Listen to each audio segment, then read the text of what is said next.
we were all Beaver fans, but then when I was 5 years old, I looked around and thought, why is everybody Beaver fans in the family? And so I decided I was going to change one day and be a Duck.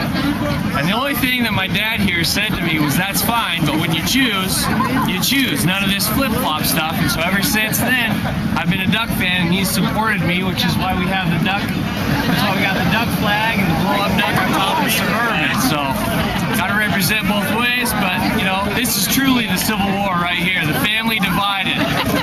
Father versus son, father versus mother, but in the end of the day, we're all just looking to have a good time. So, that's the way we do it. That's great. I lost a son, but I didn't lose my